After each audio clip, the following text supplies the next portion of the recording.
Thick fog clings to the mountainside like a damp blanket, crawling over ancient tombs until only the ghostly stones remain, like soulless eyes watching silently. The insects murmur steadily, the breath of an invisible giant. The wind whispers through the leaves like the voices of the long dead. There are no lights, no screams, only a suffocating silence pressing down on anyone who dares to enter this land. For friends Daniel, Mark, Liam, and May arrived at a small village nestled deep in a mountainous valley.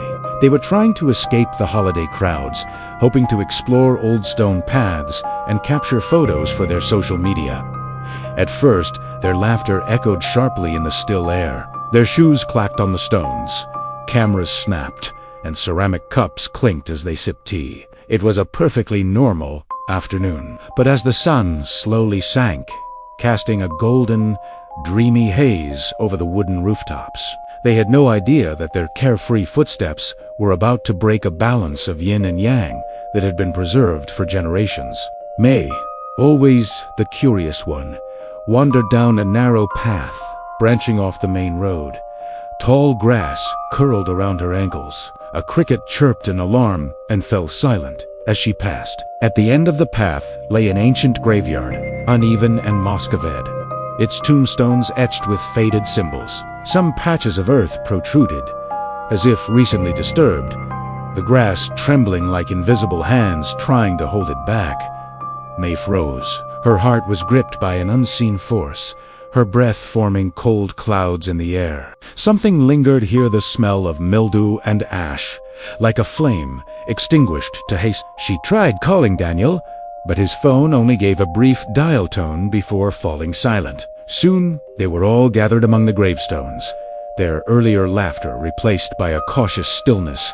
Daniel bent down, touching a moss-covered stone. Instantly, the ground trembled, as if a creature was awakening beneath their feet. A hoarse sound echoed nearby.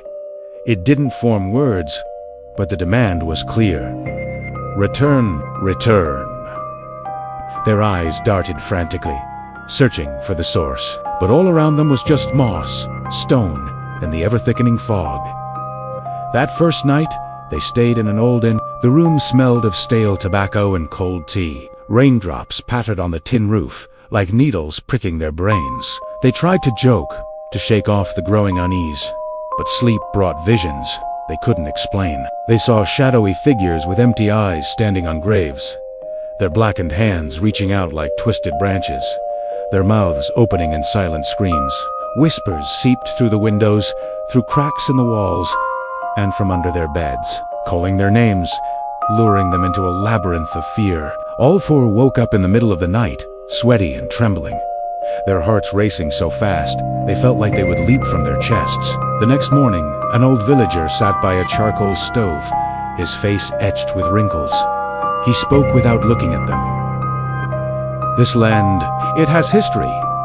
Graves of the wrongly buried, of children with no names. Some dared to open the tombs, to take the bones, to sour it. Then they died, slowly. Their homes fell apart. When the graves are disturbed, the feng shui is broken. The yin and yang become unbalanced. The spirits cannot pass on. They hunger. His words struck them like cold stones. They had heard what they could not unhear, and now they were trapped in a circle they couldn't escape. Determined to find a rational explanation, they returned to the cemetery. But what they found only deepened their dread. They were newly dug graves, rotting planks leaning crookedly against the mounds of earth, and bones partially exposed to the air. Mark bent down and grasped a tattered piece of cloth. As it slipped through his fingers, a long, muffled breath rose from the earth, like someone exhaling after a long, restless sleep. Their eyes widened, and a knot of pure terror twisted in their stomachs. The strange phenomena escalated. Their belongings, back at the inn, were disturbed, moved to new places when no one was looking. The walls seemed to breathe in and out with a life of their own. Footsteps would appear and vanish in the hallway the moment they switched on the lights. One afternoon, Liam strayed from the group to take photos and saw the shadow of a dog slipping between the graves. A cut it out, but it vanished. leaving only wet paw prints on the damp soil. May heard the sound of children laughing in the wind, a sound that blended with the rustling of falling leaves. But when she shone her flashlight into the darkness, only the gravestones seemed to grin back at her. Their minds began to warp under the pressure. Dreams overlapped with reality. They had visions of their future selves standing over graves, their own names etched into the cold stone. An unfamiliar set of eyes always seemed to be watching from a distance. Suspicion began to fester among them. Several times, they swore they saw one another, whispering to the shadows that danced among the graves. Their friendship, the laughter, the joy, it was all being squeezed into a dark, suffocating cocoon. They had to leave. They piled into their car and Daniel turned the key, but the engine wouldn't turn over. It was dead. He got out and tapped on the hood, and the light taps echoed through the silence like death bells. They tried pushing the car, but the road felt circular. Every turn seemed to repeat itself, until they finally realized they had ended up right back at the cemetery. The sun was sinking, and the darkness fell with an unnatural speed, strangling the daylight into dim specks, like the watchful eyes of an owl. As night failed, the whispers turned into a horrifying chant. Gray shadows thickened at the edge of the forest, advancing on them like a slow, inevitable tide. There were no calls for help, no hope of a rescue vehicle, only the sound of their own dry tears hitting their skin. They ran, but the path beneath their feet became a muddy trench, sucking at their shoes like invisible hands. Mark fell, his arm ensnared in the thick mud. He struggled, but the earth seemed alive, actively dragging him down. Daniel tried to pull him free, but his hands kept slipping. Mark's screams grew hoarse, then faded, replaced by a rumbling sound like a chisel striking stone. May and Liam dragged a frantic Daniel to his feet, but the darkness had completely enveloped them. Staggering, they reached an abandoned house, hoping to find shelter. The door creaked open like the entrance to a cavern, and the stench of mildew hit them like a physical blow. They barred the door with anything they could find, their hearts pounding like war drums. But the door couldn't stop the breath of this place. Cold air sliced through the cracks, brushing against their necks like knives. On the walls, shadows stretched and distorted into the shape of hands, then morphed into flattened faces with gaping, silent mouths. Just before dawn, they heard a new sound, digging, the steady scrape of shovels, the soft thud of rolling soil. With a swaying lantern, they stepped outside and saw a scene that would forever be burned into their minds.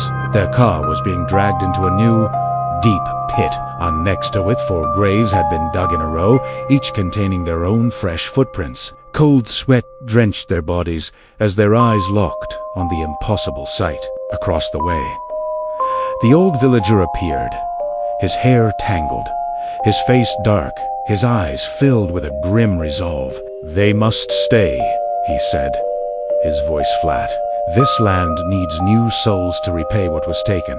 They had no time to resist. Hands, muddy and cracked, emerged from the pits, their fingers clutching at them. Mark screamed.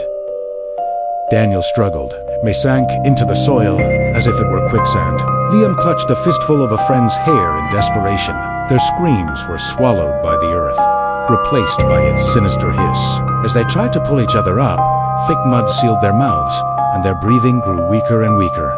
The memories of the inn, the winding road, their old smiles, all of it was ripped apart. They saw a future with no escape, new gravestones, with their names being etched slowly, a cold, final confirmation. By the dim light of dawn, 4 new tombstones stood silently atop a small mound. They were already covered in moss, showing no sign of the night's struggle. The old villager stood nearby, his hands trembling, his lips pressed into a thin line. His task was complete.